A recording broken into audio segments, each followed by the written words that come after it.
Hey everybody! So in celebration of our 60th episode, Google kicked us off, Thank you. but we are persistent little pains in the butts, and we're back. Yeah. So I'm going to watch the chat room to make sure that everybody's getting in properly. But Watson, please go on about your use of RX. Okay. So this new location with the awesome lake that we did recordings on, shooting the firearms over, we got a lot of bugs, a lot of happy birds, and some traffic. So without the RX4 Advance, it would have been a lot longer to edit all the sounds for the 587 sounds that I Yeah, created from recording. 587. Yep, 587. 107 Foley sounds and 480 gunfire sounds. Wow. So every weapon has 40 sounds. You get 10 of the close shots, 10 medium, 10 far, and 10 incoming. So reason for that is that some of the games I worked on, it's an online game. So every click you did, you could do rapid fire by having spasm with your finger. And so can you imagine having the same gunshot 1,000 times? So they say, can you make 10 variations for close, 10 for that? So I did that. So I kept editing so that when you rapid fire, it's not going to be so boring. It's going to be right. So RX4 really helped me out. Making it removing the unwanted sounds and giving me the ability to increase the volume, fix some of the problems. So it's great to be able to learn all the Command 4, Command 5, and or Windows guys, Control 4, Control 5 for quick editing. Because it was just hours and hours and days of just editing the gigabytes of files. So, but the DAW I used was very fast, very handy. What do you do as far as compression limiting and bringing things up to like a usable volume level? Well, I tend to record as best I can first. When you have a great recording, then you could do minimal editing. So I do use multiple microphones per distance. So I have multiple for close, medium, far, and incoming. So I'll mix some of the mics together in the same timeline. So again, just like doubling instruments in an orchestra. So let's say, a lot of times I don't like to hear the flute by itself. I want to hear the strings with it. So they play the same part. That way it's a bigger, more manly sound. And so you do that same gunshot. You say, you know what, I like this Rode mic with this Shure mic. Because when you do, it's that big. So I do mixing like that. And I also like Waves plugin. Right, you cannot do gunshots without Waves plugins. So I like the L2, some of the C4s. They're great at really beefing up the sound. So once you clean everything out, no more bugs, no more happy chirping birds. You use Waves to really bring it out. But you have to be careful because you could overdo it. It's very unnatural. It just irritates the ears. I have two questions. I don't want to forget, so I'm going to ask them both, even though they're not really closely related. In RX, do you spend most of your time in Spectrum Analyzer trying to fix the spectrum view, or are you using some of the other tools? That's question number one.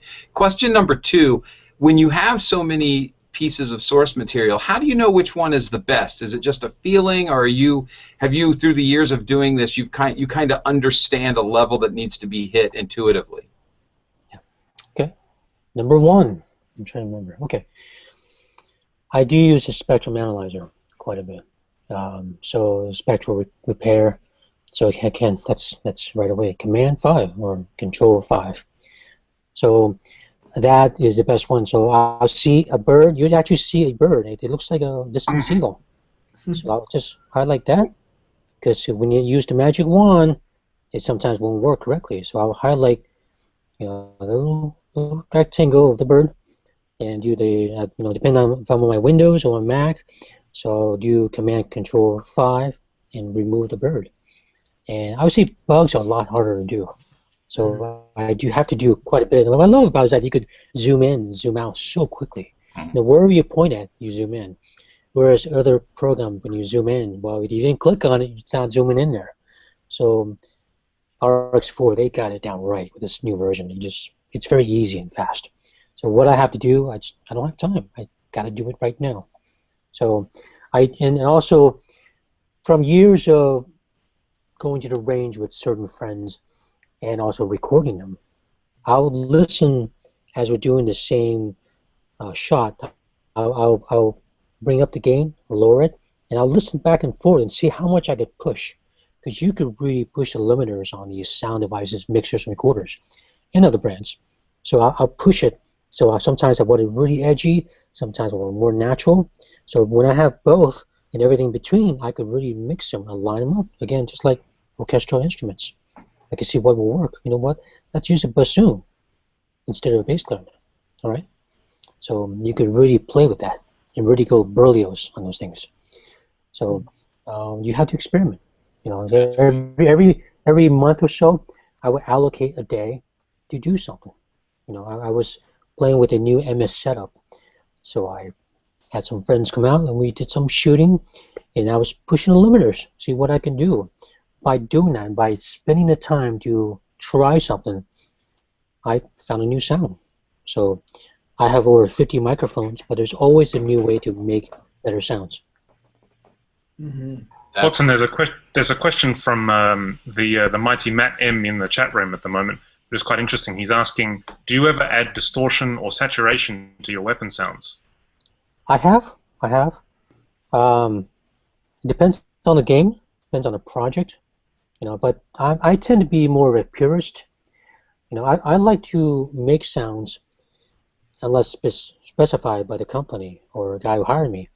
I like to give him a great sound that's really beefy already, and then he could do what he wants, you know, for his project. So if he's implementing with his whole team, they may want it more beefy or less. So it's always easier if I give him a really clean sound. That way he could add distortion to it. But I have worked on games where they wanted more distortion for a nastier kind of sound, especially for indoors or anything with obstructions. Do you ever do much to, because I'm just sort of thinking about what a gun shot would actually look like. You have this massive transient, then you, because of the actual the volume peak of the transient, the kind of the tail, which would be the reverberation around the space, will be much smaller, just because unless you're dynamically altering the recording as you're actually capturing it. Do you ever do anything within your software to bring up the tail, or how do you make that decision about whether or not to bring up the tail in relation to the transient to give it more presence, or do you just leave that up to the client or the sound designer who you're selling to actually deal with that? When you do that, you need a lot more time to really play with it, to experiment. But I always find it easier just to find the area that would give you a better tail, a bigger tail, a longer tail. I see. Yeah. Like the lake. When we shot over the lake, it was interesting. When you shot over flat grass, the grass absorbs the sound. So you might have 1.5 seconds of a tail versus 4 or 5 seconds or more. Well, that makes sense, because the surface of the lake is reflecting that sound, whereas the grass is absorbing it. I assume. Exactly. It's just like studio panels or carpet. Yeah, exactly. Yeah. So Watson, Sonniss is carrying. The reason I thought full auto was something new, and I apologize that I don't already have it, is because Sonniss started talking about it. So you've partnered with them to carry this library as well as your others? They've asked me, and speaking to Timothy, who runs it, he was telling me that in Europe there's a market for that, and most of the countries around the world, having a firearm is illegal. So a lot of the sound designers, field recorders, they don't ever have a chance to legally record the sound effects. That's fascinating. I didn't think about that. So they kept asking. Yeah. So I do have a lot of foreign clients, people outside America. They say we need gunfire sounds. So I've been working a lot with especially South Korean customers, and I've had some come over, and they hire me, and we go out to the desert for a week, and we shoot this, blow that stuff up, and have a good time. We have Korean food every night. It's fabulous. But they're fascinated. Like, how can you have this AK-47? We had this. It'd be like capital punishment for us. It's America. Come on over. Let's go shoot. And so it's great that we have this advantage. We have these toys to play with, and we shoot it, record it, and I give them the hard drive, and they go home happy. Everybody's happy. So that's what we do. Oh, go ahead. Go ahead. Oh, sorry. Other than firearms, what has been some of the most challenging things that you've recorded, technically? Vehicles. Recording cars, motorcycles. Cars are like actors and singers. You could have Pro Tools, everything, sound devices, everything, Neumann's everywhere. Just one bad singer can ruin your day. Somebody can't stay on pitch, somebody can't follow instructions, somebody has no rhythm. It's bad. So I had to do a racing game not too long ago, and they said, we need this car. I'm like, why would you need that car? It's a regular car. I was expecting a Ferrari or a Lamborghini or something beefier, some Italian car. But they wanted some quieter cars.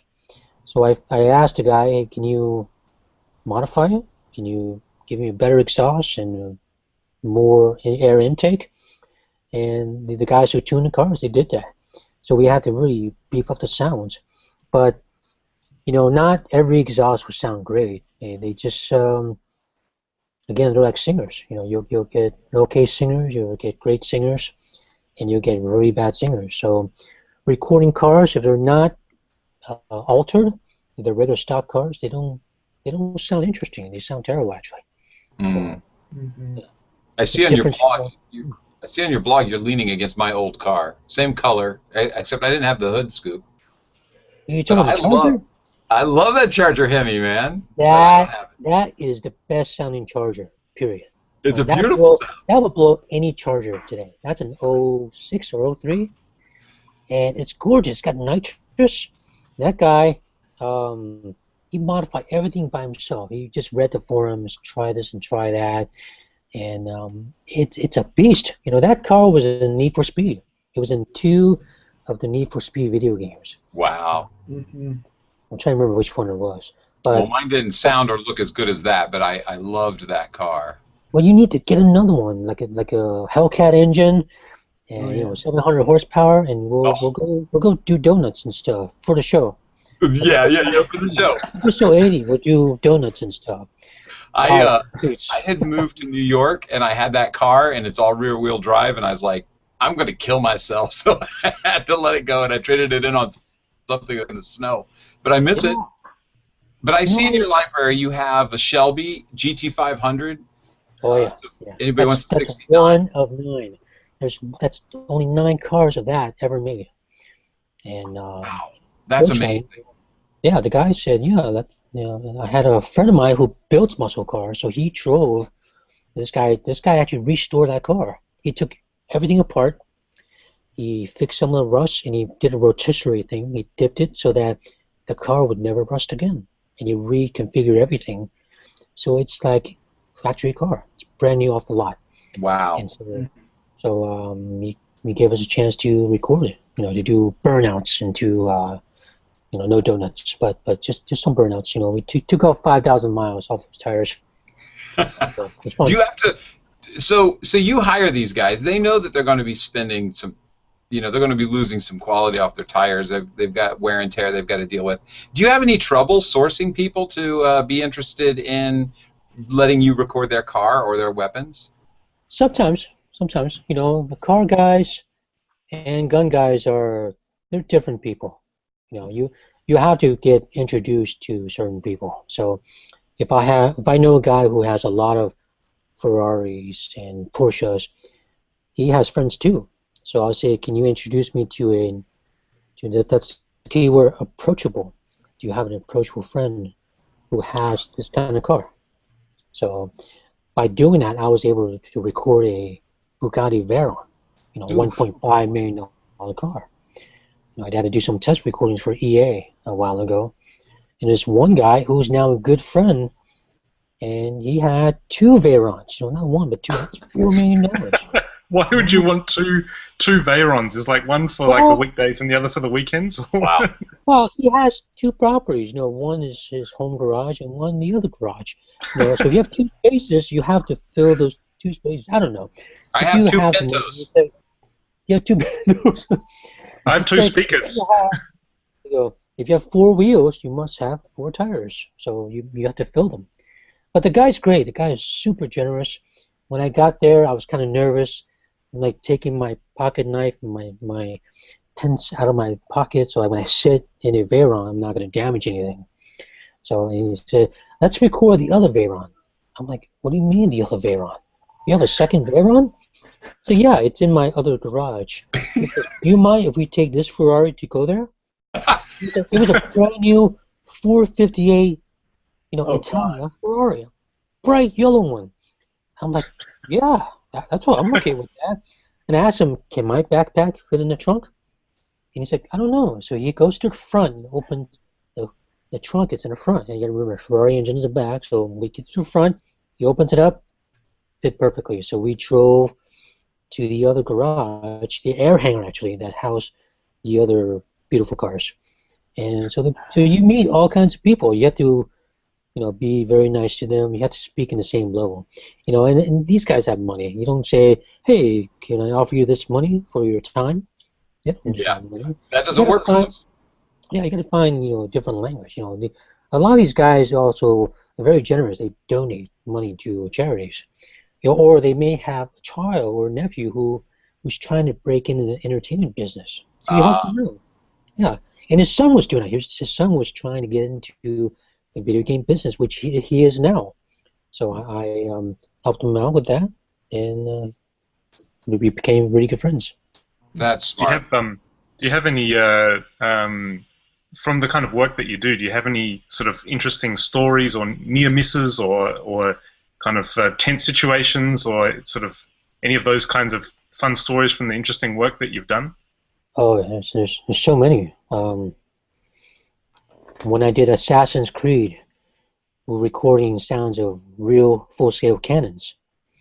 So these cannons are thousands of pounds. You need a John Deere tractor just to move them around. Wow. And for Ubisoft, and we had, I don't know how many channels. We had so many channels going on.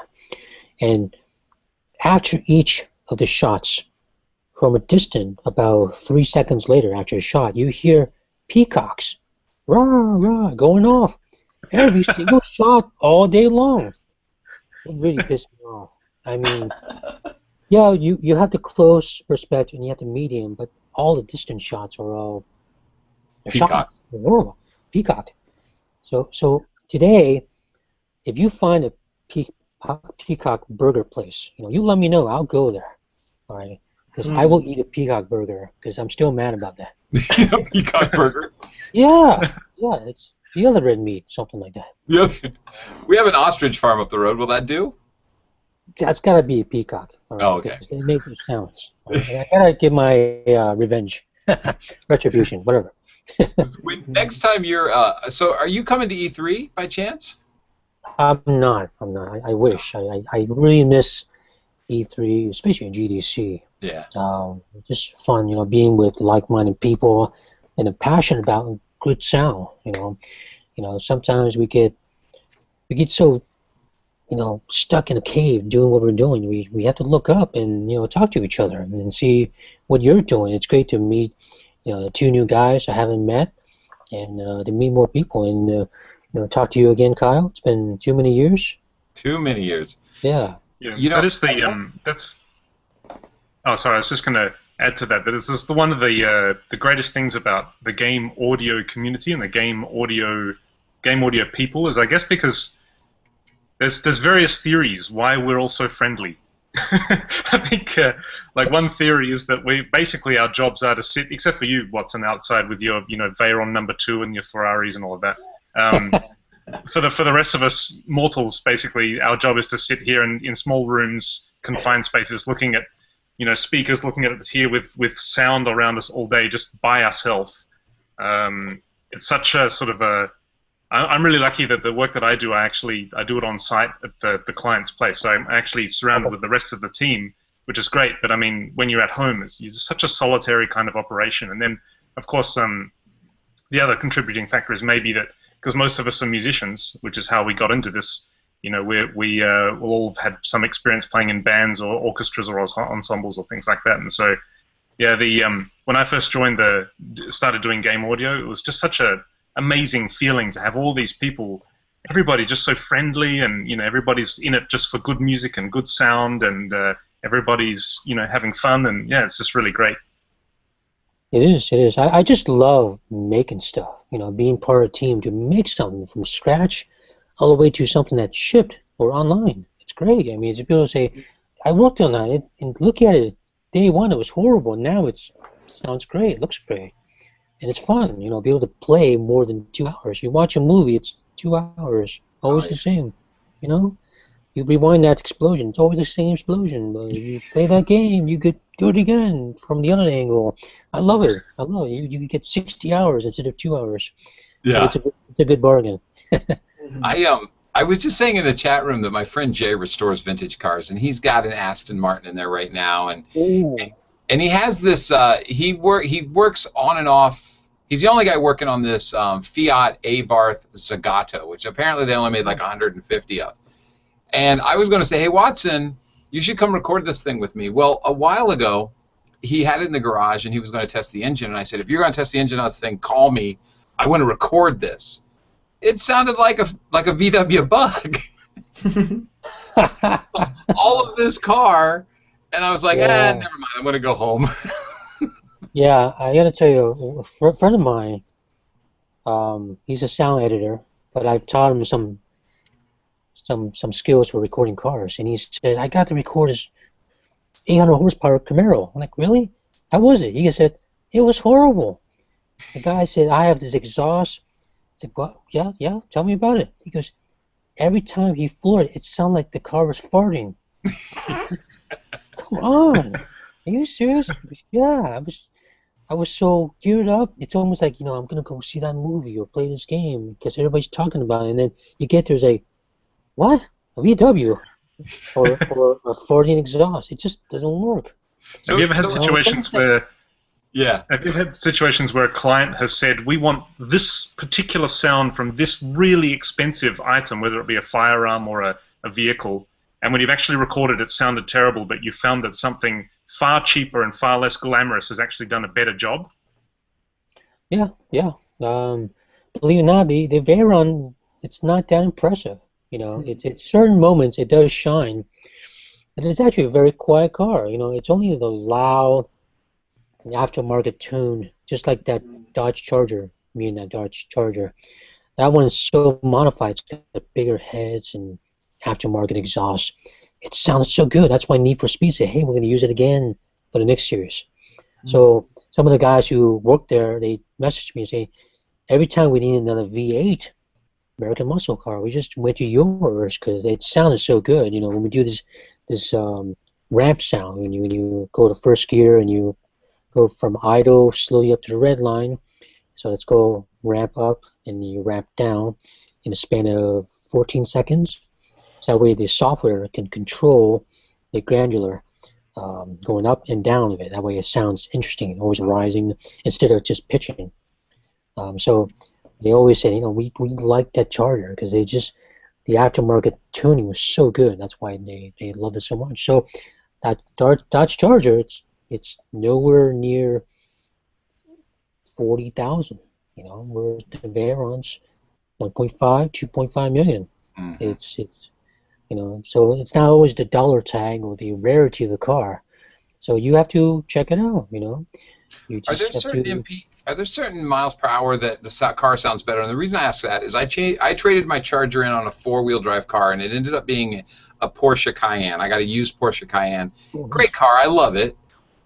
So because I own the car, I started watching shows on the car. And, of course, where do you go if you're going to watch a show about cars? You're going to go to that British show, right? I can't think of it right now. Top Gear. Yeah, Top Gear. And Yeah. so I looked for an episode where they were driving a Porsche Cayenne, and the guy Jeremy loved it, drove it It all was like, around. wasn't it like the ugliest car that they've ever done? Wasn't it that one? Yeah, there was that one. So he drove it around and talked about how wonderful this car is, and then he stopped the car about a mile away from the studio and started walking to the studio because he didn't want to be seen in it. The best one is him in that smallest production car. Where he pulled it onto the elevator. That was funny. Well, like, what? he was passing through a town on that episode, and he was going 30 miles per hour, and he said, brilliant Porsche engineers have made this car sound more like a Porsche at 30 miles an hour than at 100 miles an hour. So as you slowly go through a town, people will turn their heads and look at it. And I thought, oh my God, that's so true. Like when I go to pick up my daughter, my car sounds like a Porsche when I'm outside the school more than it does when I'm on the highway. And I wondered, why are cars, or is there an MPH, and you've got like a chart of cars and RPMs of where this car sounds the best? Yeah. Well, that's where the ramp comes in. Each car will sound different. They're like actors. Type acting. This person could only do drama. This person can only do comedy. So certain cars, depending on what they can do. So this recent racing title I did again, we were trying to get second gear and third gear ramps. Go from idle all the way up to the red line. And this car was so slow. It took almost 2 miles to reach the red line at third gear, and it was like going 100 miles per hour. And the guy floored it. I mean, the gas pedal was almost coming out on the floor. He was pushing it so hard, and I'm watching. It's a very tense moment because he's approaching 100 miles per hour, and we're watching it. We're running out of road, on my top secret road there. And it actually sounded great because once you get up to that third gear, it really opens up. So certain cars, they have to really open up to give you that full, nice combination distortion coming from the exhaust and the engine. So it depends on the car. Yeah, I'm sorry to interrupt. It's the lag. You talked about how you're recording guns from certain distances. When it comes to engine and muffler, are you mounting mics? And don't give away any of your secret sauce, but are you mounting mics on the engine so when they take off you can hear the engine the whole time, or the muffler? Yeah.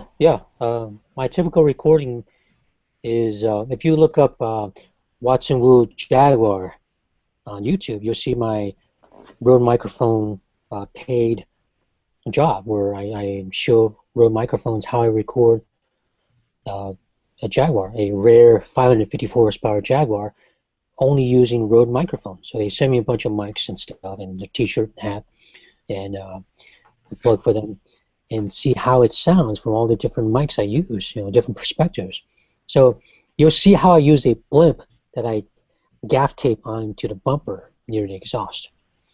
And I do have microphones in the engine compartment at the back of the firewall as well as near the air intake. Now, certain cars, I could take the air intake compartment off, and I could put a mic in there.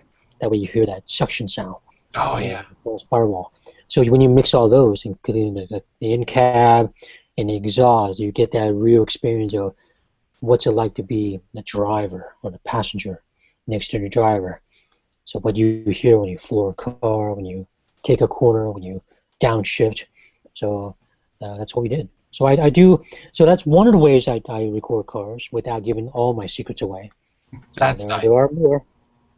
Now, when they want some sort of, I'm losing the word right now, that whizzing sound of when you're putting, you're engaging that intake that's on top of a car. What's that called? What are they, like Mad Max did it. I'm thinking, what is it? You're talking about the supercharger, the belt, yeah. the whiz.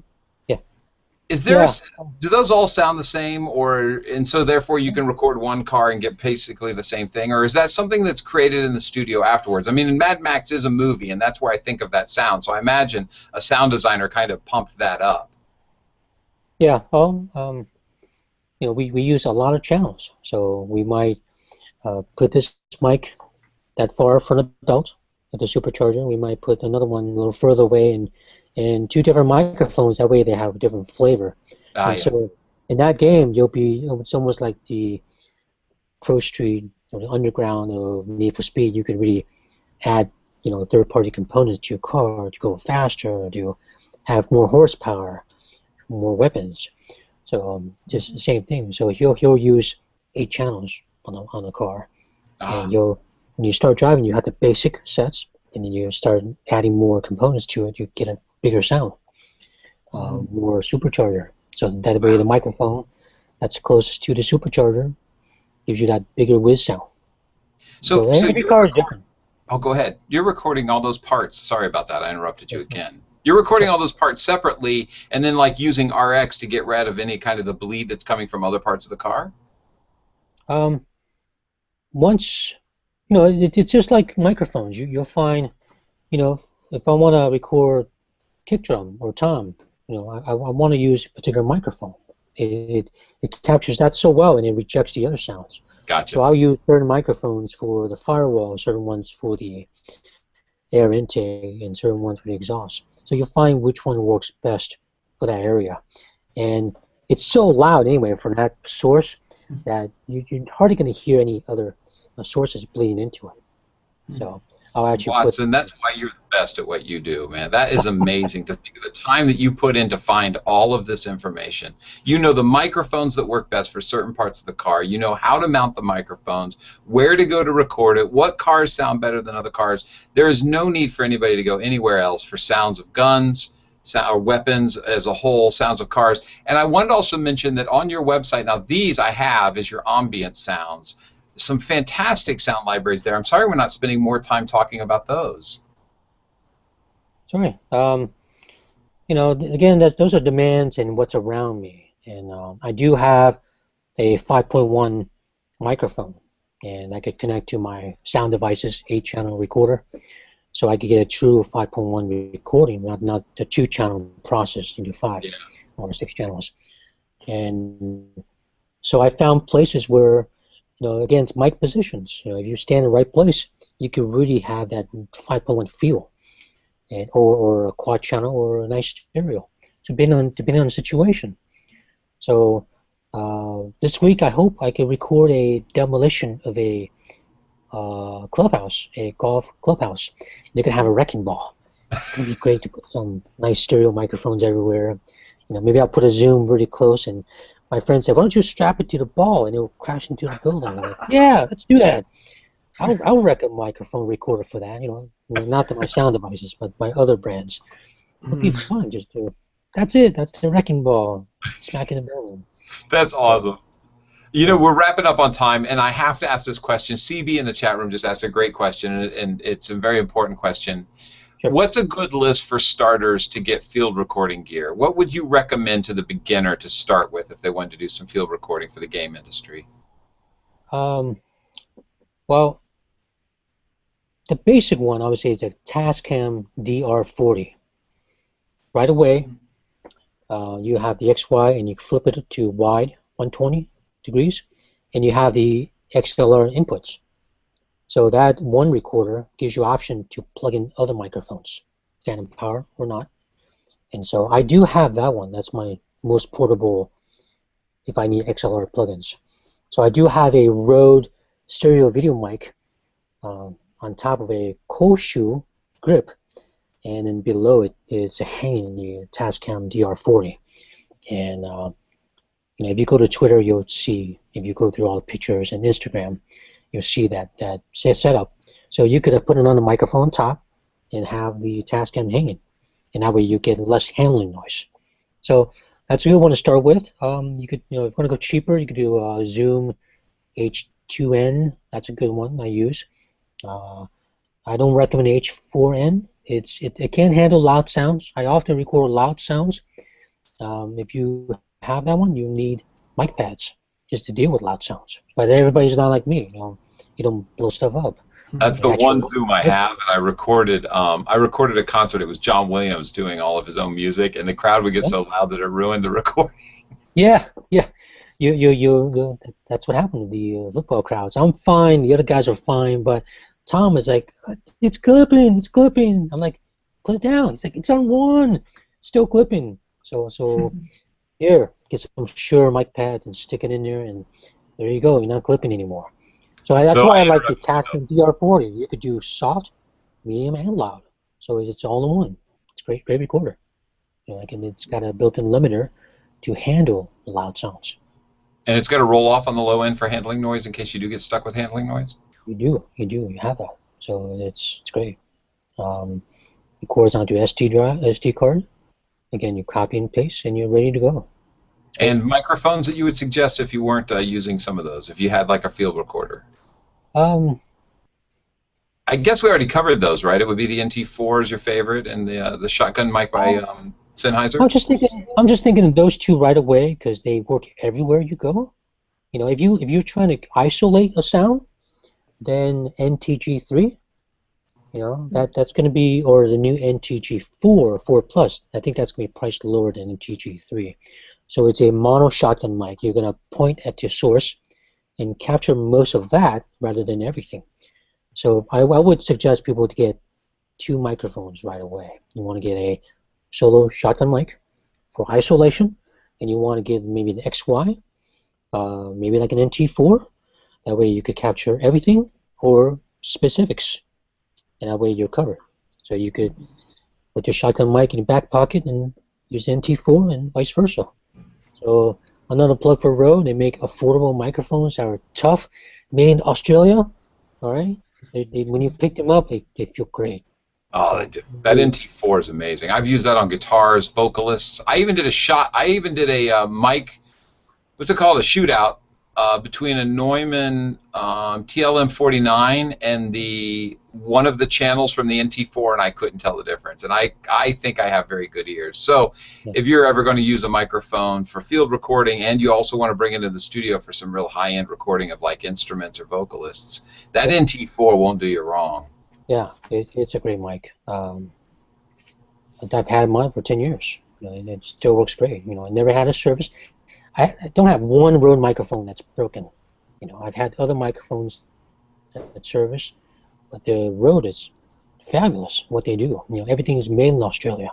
You pick it up, it feels like a great expensive microphone, but it's not that expensive. It's actually affordable. It's like most things. Yeah, it's like a hammer. Most things made in Australia are extremely high quality. Like me. I smell bias.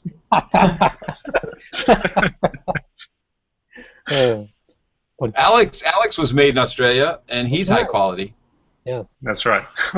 Very good. So with that, Watson, we actually kept you a half hour longer than you said you could be here. I apologize please apologize to your family for letting us take you for that long. We've reached the end of the show. We try to keep it to an hour. Hopefully we've imparted some fantastic knowledge. I know Watson dropped some serious knowledge on people. Just watch the show again because everything that got talked about went by so quickly that you might not have caught everything. And Watson, I wanted to thank you again for being here. Thank you so much for being on the show. And it's a long time coming, and we haven't seen each other in a very long time. And I owe you dinner because last time you bought me dinner. Oh, okay. Deal. Deal. We will make arrangements. You know what? As a matter of fact, there's a thing out there called Pensacon. I got a friend who's trying to get me out there for that. So maybe we can hook up around that time. I know you're not exactly in that area, but we could. Pensacon? Like Pensacola? Yeah, Pensacola. Okay. Maybe we can figure that out. Okay. Yeah. Sounds good. Thanks for being on the show. Thank you. Appreciate it. All right. Thanks, guys. I appreciate it. Thanks, chatties. Thanks, of course, Vince and Alex for always being the stalwarts and being here. I appreciate it, man. I love seeing you guys. Pleasure as always, Kyle. Okay. So follow us on Facebook. Like us on Facebook. I screw this up every time. Follow us on Twitter. Like us on Facebook. Talk really nice about us to your grandparents. And tell your girlfriend that we're very attractive. And I guess that's it. Thanks, chatties. We're out of here. That's good. Thanks, guys.